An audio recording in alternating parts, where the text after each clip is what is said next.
स्वदेशी न्यूज 24 सामान्य जनतेचा आवाज। बारामती सेफ व्हावी म्हणून जानकर परभणीत अंबादास दानवे संजय जाधव यांचा उमेदवारी अर्ज दाखल।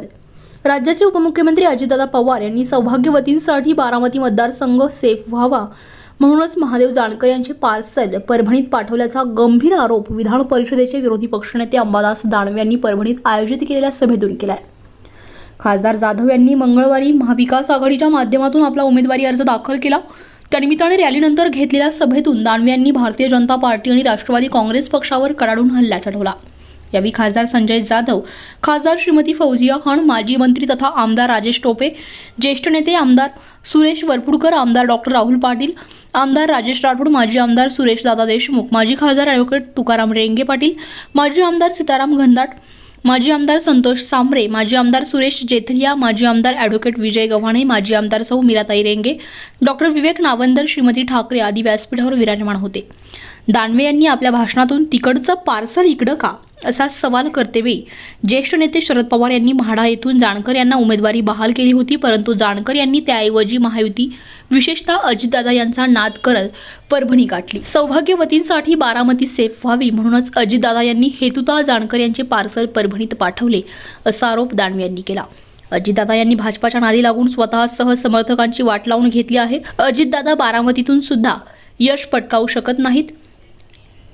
2-4 जागा सुद्धा आणावयाचा प्रश्नच उद्भवत नाही। कमळाबाई अशी टिप्पणी करणाऱ्या अजितदादांनीच आता भाजपाची साटेलोट केलं आहे, त्यामुळे सामान्य मतदार अजितदादा यांना सुद्धा जागा दाखवून देईल असं दानवे म्हणालेत।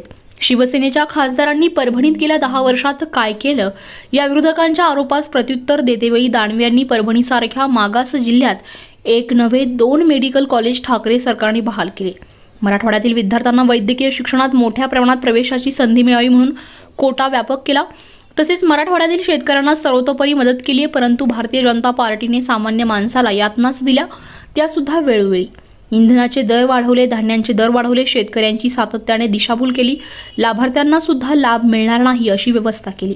केंद्र आणि राज्य पुरस्कृत अनेक योजना देशोधडीला लागल्या, परंतु या सरकारने छातीठोकपणे योजना यशस्वी झाल्याचा वारंवार दावा केला। आता अबकी बार 400 पार अशी वल्गना करत महायुतीने लोकांची दिशाभूल करण्याचे प्रयत्न सुरू केले आहेत। ते प्रयत्न निश्चितच सर्वसामान्य मतदार हाणून पाळेल असा विश्वासही दानवे यांनी यावेळी व्यक्त केला आहे। स्वदेशी न्यूज साठी अजमत खान पठाण। काय वाटलं? मोठं शक्ती प्रदर्शन केलं, मोठं शक्ती प्रदर्शन केलं भाऊ संजय जाधवांनी। काय वाटतं येणारी निवडणूक कशी राहणार? हे शक्ती प्रदर्शन नव्हतं, ही उत्स्फूर्त प्रतिक्रिया होती। शक्ती प्रदर्शन दाखवलेलं नाही।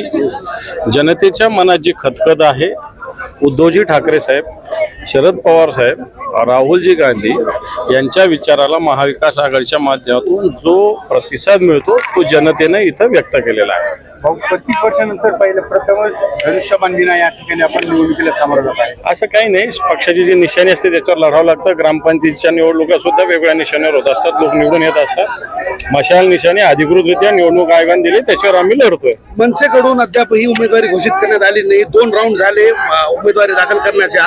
मनसे निवडणुकीत लोकसभेत पार्टिसिपेट करेल असं वाटतं का तुम्हाला? मला वाटतं आमचं आपण बोलू, मनसेचं ते मनसेच्या पक्षाच्या नेत्यांना तुम्ही विचारा, परंतु महाविकास आघाडी ताकदीनं लढते, ताकदीनं निवडून येणार। उमेश पाटील उद्धव ठाकरे गटामध्ये प्रवेश करणार, अजून बरेच लोक आहे, अजून पुढे पुढे काय काय होतं बघा, अजून बरेच लोक यायचे बाकी आहेत। सगळ्या ठिकाणी असं काही ना काही होत जाईल। आज परभणी लोकसभा मतदारसंघातील सार्वत्रिक निवडणुकीच्या पार्श्वभूमीवर महाविकास आघाडीच्या वतीने मी आज या ठिकाणी उमेदवारी अर्ज दाखल केला आहे आणि उमेदवारी अर्ज दाखल करताना लोकांचा कसा उत्स्फूर्त प्रतिसाद होता हे आपण उघड्या डोळ्यांनी सर्वांनी बघितलं आहे। त्यामुळे परभणी जिल्हा हा शिवसेनेचा बालेकिल्ला होता, आहे आणि उद्याही राहणार आहे, यामध्ये कुठलंही दुमत नाही। जे लोक काल म्हणत होती की मोदीच्या नावावर पाण्यावर दगड सरतात, पण हे मोदीच्या नावावर नाही तरत 1989 पासून हे शिवसेनेच्या नावावर तरतात, हे म्हणणाऱ्याने जरा आत्मपरीक्षण करावं। आजचा जलसैलाब बघितला तर तुम्हाला लक्षात येईल की हे शिवसेनेची देण आहे, ही बाळासाहेब ठाकरेंची देण आहे, ही उद्धव ठाकरेंची देण आहे आणि शिवसेना ही ठाकरेंची आहे। त्यामुळे कोणी आयरा गैरा नत्तू खैरा उठून म्हणीन माझी शिवसेना आहे, हे काही भ्रमात राहू नका। मतदार राजा जागरूक आहे उद्या निवडणुकीत तुम्हाला दाखवून देईल की शिवसेना कोणाची. धनुष्यबाण नाही, किती मोठा संघर्ष आहे. हा, ठीक आहे. ठेविले अनंत तैसेची राहावे चित्ती असू द्यावे समाधान. आलेल्या प्रसंगाला समोर जायची तयारी ठेवली पाहिजे. धनुष्यबाण जरी नसला तरी मशाल बी काही कमी नाही, आणि बदलत्या समीकरणानुसार मशाल बी आपल्यासाठी अत्यंत महत्त्वाची आहे.